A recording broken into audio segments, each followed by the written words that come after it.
44 degree তাপমাত্রাকে মাথায় নিয়ে বৃহস্পতিবার নমিনেশন করলেন বাঁকুড়া ও বিষ্ণুপুর লোকসভা কেন্দ্রের সিপিএম ও কংগ্রেসের জোট প্রার্থীরা। এদিন বাঁকুড়া স্কুলডাঙ্গা সিপিএমের দলীয় কার্যালয় থেকে পায়ে হেঁটে মিছিল করে সিপিএম কর্মী সমর্থক ও প্রার্থীরা জেলা শাসক দপ্তরের মূল গেট পর্যন্ত আসেন। সেখানে সংবাদ মাধ্যমের মুখোমুখি হন বাঁকুড়ার লোকসভা কেন্দ্রের সিপিএম প্রার্থী নীলাঞ্জন দাশগুপ্ত।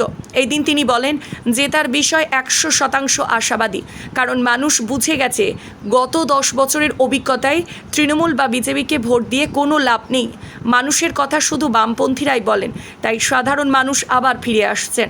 অন্যদিকে বিষ্ণুপুরের সিপিএম প্রার্থী শীতল কৈবত্য বলেন, গত 15ই মার্চ থেকে প্রচারে বেরিয়েছি। প্রচার যত বেড়েছে সাধারণ মানুষ আমাদের তত কাছাকাছি এসেছে। বাঁকুড়া থেকে মোহাম্মদ শাহজাহান আনসারি রিপোর্ট, রাঙ্গামাটি এক্সপ্রেস।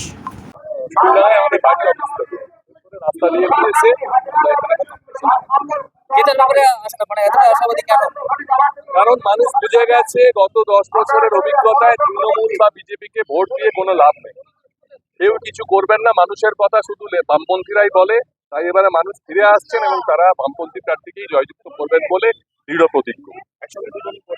একসঙ্গে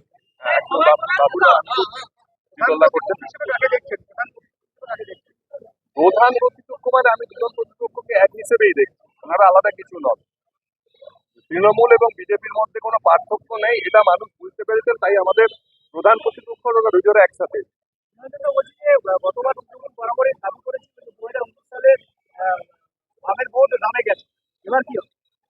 বামের ভোট রামের কথা নয়, বিষয়টা হচ্ছে যে মানুষ আমাদেরকে ভোট দেবেন, কারণ তারা বুঝতে পেরেছেন যে একমাত্র বামপন্থীরাই অস্তিত্ব আছে, যারা কথাবার্তা বলতে পারে মানুষের জন্য, সেটা হচ্ছে বামপন্থীরা।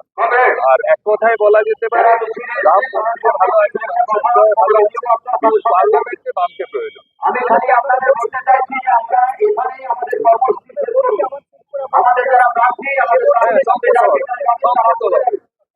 যারা অন্য রাজনৈতিক দলে ভোট দিয়েছিলেন তারা এবার আমাদের আমি দারুণভাবে আশাবাদী। আমি 15ই মার্চ থেকে প্রচার শুরু করেছি। তখন একটা প্রচার যত এগিয়েছে তাতে দারুণভাবে মানুষের আশা উৎসাহ আমরা লক্ষ্য করছি। এই জয়ের ব্যাপারে আমি দারুণভাবে আশাবাদী। লড়াইটা আমাদের কঠিন ছিল, কিন্তু আস্তে আস্তে লড়াই